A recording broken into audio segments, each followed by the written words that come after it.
Boa noite, meus queridos. Na aula de hoje nós teremos um vídeo para me auxiliar a explicar o conteúdo para vocês. A minha ideia daqui para frente é fazer vídeos curtos, todos postados no YouTube para vocês poderem acessar. A ideia disso é porque alguns de vocês eu sei que não têm acesso à internet em casa, ou até mesmo que têm acesso à internet, muitos de vocês talvez não tenham tempo, porque estão em casa, vocês têm que cuidar de criança, tem outras demandas que podem ser feitas. Então, necessariamente, não precisariam fazer aula no momento que está sendo passado. É melhor fazer dessa forma, mas caso não possa, vão poder acessá-la posteriormente. Além da videoaula, temos dois tipos de exercício abaixo, que eu vou explicar eles mais adiante, certo? Então, sugiro que façam eles, porque eles valem nota. E tem também a leitura complementar do artigo. Vamos para a aula? Até daqui a pouco. Oi, meus queridos. Agora aqui no computador já, eu vou ficar aqui nesse cantinho direito da tela para não atrapalhar a visão de vocês do slide. Esse conceito, controle matricial, que vai ser o tema da nossa aula de hoje, é uma técnica de gestão que propõe distribuir melhor a gestão dentro da empresa, não deixando uma única pessoa fazendo todas as funções, gerando mais gestores distribuindo as atividades entre elas. Já vamos ver como funciona. O controle matricial propõe um exame detalhado dos gastos e ganhos da empresa, definindo metas específicas dentro de cada gerência, mas somente de uma forma que cada área realmente consiga atingir. A primeira empresa que empregou esse conceito aqui no Brasil foi a Ambev. Em 98, ela utilizou o controle matricial para compor o orçamento de 99. Daí, nesse ano, ela conseguiu uma economia de 152 milhões. Porém, vê que o controle matricial não é fraco. Conceitos básicos. Ele envolve 4 conceitos básicos principais. Variável de análise é uma conta contábil ou um grupo de contas contábeis que possuem lançamentos provenientes do mesmo objeto. Exemplo, folha de pagamento. Dentro da folha de pagamento, nós temos vários gastos diferentes. Temos, por exemplo, o salário do funcionário, temos alguns benefícios envolvidos, temos plano de saúde e por aí vai. A ideia é como são, digamos, são gastos que são próximos e se resolvem mais ou menos para o mesmo objeto, a ideia é agrupar eles para facilitar a análise. Os pacotes, por sua vez, seriam grupos de variáveis de análise. Então você pega, por exemplo, a folha de pagamento, o transporte que a empresa paga, os custos com refeitório, e agrupa tudo junto com o gasto de funcionários. Então você criou um grupo maior aqui. A vantagem disso aqui é simplesmente agrupar os semelhantes para facilitar na hora da gestão. Entidade, que é o que a gente vai mais falar na aula de hoje, pode ser um centro de custos ou uma unidade organizacional da empresa. Para cada entidade é definido um gestor, que será responsável por suas variáveis de análise ou pacotes sob sua responsabilidade. Aqui que está o grande X da questão. As entidades são grupos ali de pacotes e variáveis de análise, e dessa forma você consegue pegar e atribuir um gestor para elas. Como elas são semelhantes entre si, fica fácil você pegar uma pessoa e colocar para gerenciá-las e de forma que ela consiga comparar essa mesma questão e gerenciar em diferentes departamentos. Já vamos ver essa distribuição de uma forma um pouco mais clara já já. A matriz de controle matricial. Fica meio redundante, mas é assim mesmo que se fala. É uma matriz onde as linhas são pacotes, enquanto as colunas são gestores de departamentos responsáveis por todos os pacotes que estão abaixo dele. Entretanto, cada linha possui também um gestor à parte, entidade, que poderá atuar entre diversos departamentos. O X da questão está aqui. Nós temos aqui como exemplo, que seria 4 pacotes, certo? Que estão distribuídos aqui nessas entidades. Temos 3 departamentos aqui, esse último departamento significa N departamentos para frente. E temos aqui a questão. Cada departamento tem um gestor específico para ele, beleza? Eu percebi que eu falo bastante beleza nos vídeos, então vamos continuar aqui tomando cuidado para não repetir essa palavra. E temos aqui uma entidade para cada linha. Nesse caso, que a entidade tem um gestor, então nós teríamos um gestor que vai cuidar somente de manutenção, abrangendo todos os departamentos que envolvem esse tipo aqui de pacote na empresa toda. E temos também os gestores responsáveis por cada departamento.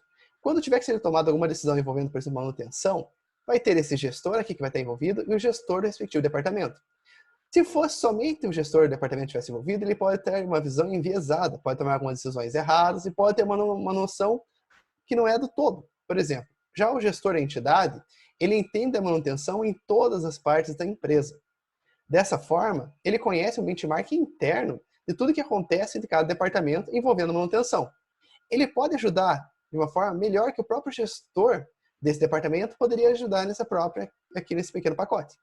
Como ele tem essa visão geral, ele vai poder dar um ponto de vista diferente do gestor de cada departamento, ter uma visão mais focada em seu próprio departamento. Esse cruzamento de informações, tanto da experiência do próprio gestor do departamento, sobre tudo que acontece no departamento, e do gestor da entidade, permite que eles consigam um resultado melhor. A discussão dos dois pontos de vista consegue atingir um meio termo que pode ser muito mais eficiente para a empresa do que o contrário. A grande questão aqui, então, é que envolve cada ponto dentro da empresa passa a ter duas gestões, e não somente um ponto de vista, beleza? Tá, mas como isso funciona? Em um departamento comercial de uma empresa, por exemplo, temos funcionários que viajam constantemente. Obviamente, o gestor desse departamento fará o controle dos gastos provenientes desse tipo de ação. Mas com controle matricial, poderia existir uma entidade responsável por despesas com viagens, o que faria com que esse tipo de atividade fosse duplamente fiscalizado e gerenciado. Novamente, tem esse ponto de cruzamento de informações. Por exemplo, se os demais departamentos gastam X com viagem, mas o comercial acaba esbanjando de uma forma um pouquinho diferente, esse gestor dessa entidade pode verificar esse ponto mais facilmente do que o próprio gestor do departamento, que não tem essa comparação de um departamento com o outro. Consegue perceber? Continuando. Assim, a empresa fortalecerá sua supervisão por meio do cruzamento de pontos de vista distintos sobre os mesmos objetos. Antes nós tínhamos somente o ponto de vista do gestor daquele departamento, daquelas áreas específicas, mas agora nós temos alguém que é especialista com esse tipo de gasto, que vai ajudar esse gestor a ter mais informações e como gerenciar melhor suas próprias atividades. Observação. Este tipo de situação gera duas consequências principais. A primeira delas seria o controle melhor dos gastos e da mesma forma economia de dinheiro. Se nós temos uma pessoa que sempre toma decisão do mesmo jeito e aparece uma outra pessoa com ideias novas, comparando outros resultados que já foram positivos da empresa e fornece informação para ele, obviamente, se empregado, ele vai trazer alguma melhoria naquela região que antigamente o gestor não era capaz de ver. Mas isso gera um segundo problema. Que temos aqui os conflitos. Pense que duas pessoas que têm uma grande experiência na área que atuam, no caso o gestor do departamento, conhece totalmente como funciona o seu departamento. Em outro lado, na contrapartida, o gestor da entidade, ele conhece extremamente bem aquele gasto em específico, aquele tipo de comportamento da empresa. Ou seja, ambos têm experiência e ambos sabem como gerenciar as suas funções. Só que em determinados pontos de vista diferentes, um pode ser melhor que o outro. Então os dois, quando forem contrapor esses pontos de vista, podem gerar alguns atritos e até desmotivação para os funcionários, que podem, por causa de não ter sua opinião valorizada diante da opinião de um outro, pode ficar triste e não estar tão motivado e desempenhar suas funções da mesma forma. Esse processo começa com o gestor do departamento fazendo o seu próprio orçamento. Em seguida, esse orçamento é dividido em pacotes e cada pacote ganha um gestor, entidade, que também pode ser gestor de pacotes similares ou não de outros departamentos, à escolha da empresa.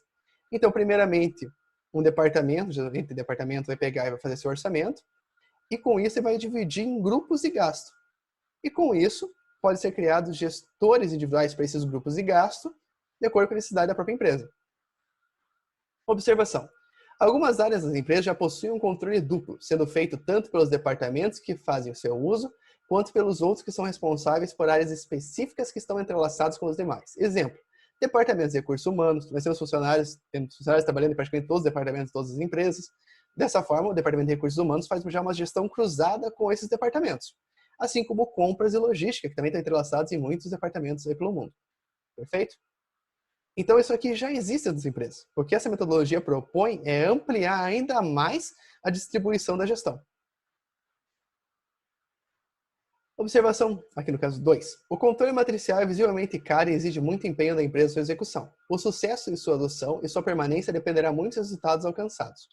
Ou seja, você pegar e transformar um monte de pessoas em gestores, só um segundo, é uma coisa que visivelmente não é fácil. Você vai ter que treinar o pessoal, você vai ter gasto com isso, você vai pegar esses funcionários que já trabalham na empresa, já têm funções limitadas, e agregar mais atividades para eles fazerem. Então é um negócio que não é fácil. Se for contratar mais gente, já vai ser mais caro. Só que, por outro lado, ele apresenta bons resultados. Se a empresa empregar e obter bons resultados, com certeza vai manter. Se ela ver que é muito difícil e começar a ter prejuízo por causa de implantar isso aqui na empresa, provavelmente ela vai desistir. Mas isso aqui é uma metodologia que vale a pena insistir. Ela pode ser cara, só que ela traz outros benefícios. As pessoas que vão estar trabalhando como os novos gestores da entidade podem ser funcionários que a empresa já tem, só que vão agregar mais funções a eles. A vantagem, como aqui é uma função que envolve a responsabilidade, a pessoa pode até se sentir motivada em desempenhar as funções que já tinham antes e agregando essa nova ao seu hall de opções. Então, as pessoas podem gostar de fazer parte disso aqui, enxergando suas vantagens e seu próprio valor dentro da empresa, ao ajudar a empresa a economizar dinheiro, certo? Tipo de gerenciamento matricial. Aqui nós vamos dividir em dois tipos. Nós temos primeiramente o gerenciamento matricial de despesas, aqui com a sigla GMD. O seu objetivo principal é a redução de gastos, podendo também gerar vários benefícios. O conhecimento detalhado dos gastos da empresa, definição de metas justas, desafio para os gestores, tanto para os de coluna quanto os de linhas, avaliação detalhada do desempenho de cada área, identificação e implementação das melhorias nas mais diversas áreas, criação de um orçamento mais acurado, além de facilitar o seu acompanhamento por meio da fiscalização extra. Então, na área de gestão de despesas, você pode verificar que tem aquela estrutura. Você pega, separa os gastos que a empresa tem em grupos e coloca um gestor novo para cada grupo de gasto. Dessa forma, quando alguém precisar de ajuda, algum departamento precisar de algum auxílio, precisa tomar alguma decisão, esses gestores vão estar envolvidos, auxiliando nessa questão do benchmark interno, fornecendo tanto informações para esse gestor de departamento, quanto ajudando ele a tomar as decisões para obter resultados mais acurados, com ponto de vista extra, alguém que tem uma visão mais ampla que ele sobre esse próprio resultado, certo? Então, isso aqui não é muito difícil de visualizar. O que é um pouquinho diferente é o gerenciamento matricial de receitas. O seu objetivo é a criação e controle do planejamento anual de vendas, buscando aumentar a receita operacional líquida e rentabilidade da empresa. O que muda aqui é que no outro nós agrupávamos os gastos, convertendo eles em entidade, e de um gestor específico por esses gastos. Aqui é um pouquinho diferente. O que propõe na área de gerenciamento matricial de receitas é você pegar e colocar um gestor para cada produto dentro da empresa. Esse gestor oferece algumas vantagens. A ideia é mais ou menos como está aqui nesse gráfico. Nessa tabela, desculpa. Aqui nós podemos ver que as entidades são responsabilizadas aqui por diferentes produtos, produto X, Y e Z. Assim como nós temos algumas filiais. Digamos que essa empresa aqui ela tem várias filiais e ela atua vendendo os mesmos produtos nas mesmas filiais. Você colocando um gerente em cada um desses produtos, responsável por cada um dos produtos, ele pode auxiliar e verificar. Aqui nesse exemplo eu coloquei todos eles com valores iguais. Mas, por exemplo, se a filial 2 apresentasse um resultado inferior que a venda do produto X, esse gestor aqui do produto X poderia chegar e oferecer conselhos ou opções de melhoria, ou conseguir analisar melhor a situação do que o próprio gestor dessa filial. Porque ele tem uma noção do desempenho desse produto nas demais filiais. Dessa forma, ele consegue fazer um comparativo entre elas e ajudar a identificar o porquê disso e como melhorar essa situação. Isso vale para todos os produtos que a empresa tenha. Isso aqui também pode ser dividido em linhas de produtos, em categorias de produtos, em grupos de produtos, varia do jeito que a empresa tiver maior interesse. Você colocar um gestor de produto, assim como muitas empresas e grandes varejistas que a gente conhece têm, facilita você verificar essas questões e obter melhorias na parte de venda mesmo. Você pode testar uma coisa numa filial diferente nas demais. Aqui apresentar o melhor resultado, você pode tentar espelhar nas outras, tentar verificar o que aconteceu diferente e utilizar esse aprendizado. Tendo um gerente por produto, isso facilita muito a questão da observação e essa parte da percepção dele. Ok? Aqui envolve também a mesma questão, gestão em dobro, então esse cruzamento de informações sempre é rico para a empresa. Conclusão. Agora nós vamos ver algumas vantagens e desvantagens do controle matricial. Começando com a primeira vantagem. Como mais pessoas participam dos processos de decisão, a quantidade de erros tende a ser menor. Que é o que a gente falou. Uma pessoa somente avaliando e decidindo, ela pode ter uma escolha muito enviesada. Então, de certa forma, ela está limitada ao que ela já fez no passado. Algumas vezes, ela vai ficar repetindo decisões erradas constantemente por não conhecer opções diferentes. Então, segundo. Mas em contrapartida, isso gera uma desvantagem. Se tem mais pessoas envolvidas no processo de tomar a decisão, obviamente ele vai ficar mais lento. Ele depende de mais pessoas analisarem as questões, mais pessoas fazerem a sua aprovação, e isso pode gerar alguns atrasos dentro da empresa. Existem algumas metodologias de gestão de projeto, como a Scrum, que já envolve essa delegação de poder múltipla, em vez de pegar e centralizar toda a decisão numa única pessoa.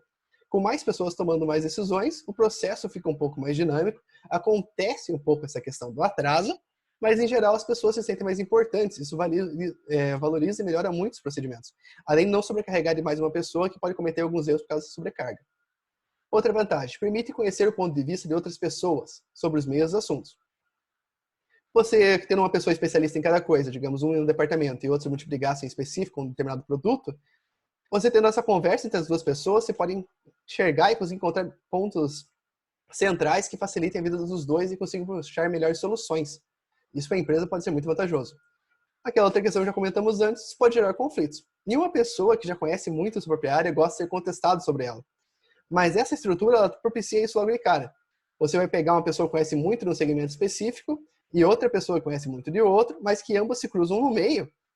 E que então, de certas vezes, nenhum dos dois vai ter uma completa razão sobre aquele assunto. Mas ambos vão ter muita experiência sobre o que pode gerar alguns conflitos. Última vantagem. Existe a possibilidade de aprender com mais de um gestor simultaneamente. Como tem muitas pessoas especialistas em áreas distintas, quando se interagem elas entre si ou com demais pessoas, tem muito mais conhecimento especializado sobre cada coisa. E a desvantagem, mais poder local, pode ficar menos poder na hierarquia. Algumas empresas, principalmente estruturas familiares e tudo mais, eles gostam de manter essa questão da centralização em tomar decisão. Isso, por um lado, é muito bom, a empresa consegue ter um controle maior ali sobre o que está sendo feito, mas, por outro lado, você necessariamente não consegue acompanhar algumas modificações e algumas coisas que acontecem no mercado e que precisam tomar decisão rápida. Você centralizando, você perde esse time. Já, por outro lado, se você tivesse bem diversificado e pessoas com delegação do poder nas mãos das pessoas certas, você vai conseguir pegar e tomar decisões mais rapidamente, vai ter mais pessoas especializadas e capazes de tomar essas decisões. Obviamente, isso pode propiciar alguns erros, mas em grande parte das vezes isso pode gerar alguns acertos que nem mesmo se fosse totalmente centralizado conseguiria ver todos os pontos de vista diferentes. Obrigado. Então, gente, essa foi a aula de hoje. Temos mais algumas coisas para serem feitas. Tem aqui uma leitura de um artigo complementar. Lembrando que esses artigos complementares, eu sei que eu mando muito artigo para vocês, não é obrigatório vocês lerem, é complementar. Algumas vezes podem trazer alguns pontos de vista, algumas questões sendo trabalhadas que são úteis para vocês e nas mais diversas áreas. O artigo de hoje, por exemplo, ele trata parcialmente do controle matricial, somente em algumas empresas está sendo analisada, ele demonstra isso na empresa e faz uma pequena análise sobre, mas o síntese do artigo em geral não é sobre isso, mas ainda assim é uma leitura muito rica. Para hoje nós vamos ter 2 atividades que devem ser feitas. Nós temos 4 questões, que aqui serão feitas aqui mesmo no AVA. Essas questões, 3 delas são de verdadeiro e falso e uma delas é discursiva. Nada que tome muito tempo de vocês, mas sugiro que façam, porque elas valem nota e elas ajudam a fixar o conteúdo aqui da apresentação, ok? A segunda atividade vai ser algo relacionado com os conceitos que envolvem aqui dentro, mas empregando no exemplo de uma empresa que você escolha. As 2 atividades em si estão disponíveis aqui no AVA. Eu sugiro que vocês leiam elas e qualquer dúvida que vocês tenham, venham me procurem que eu ajudo vocês a resolverem. Eu estou disponível aqui no chat, disponível nessa disciplina aqui no AVA, das 19 horas às 21h30 dessa noite, nessa aula. E estarei disponível também nos outros meios que já foram informados, tanto por e-mail ou por WhatsApp. Qualquer dúvida que tenha, não hesite em me contatar. Um abraço e até logo. Então, meus queridos, eu gravei de aula para vocês, mas somente depois de gravá-la que eu percebi que estava acontecendo um certo erro. O meu rosto, ele ficou meio no meio da tela, vocês já viram isso, com certeza. Eu tentei gravar 2 vezes e esse erro não sumiu. As últimas vezes que eu gravei a aula, eu utilizei o PDF, a Acrobat Reader, para poder fazer a transmissão das imagens. E ele funcionou perfeitamente. Eu tinha colocado meu rosto, ele ficou. Só que daí agora no PowerPoint não deu certo. Nas próximas aulas eu gravarei utilizando o PDF. Eu não fiz uma terceira gravação porque ia ser muito exaustivo e também pela parte que talvez desse erro de novo e se pronto no computador. Nos próximos testes isso aí seria resolvido. Obrigado pela aula. Faça as atividades que eu descrevi agora há pouco. E qualquer dúvida que tenha, não hesite em me contatar. Um abraço.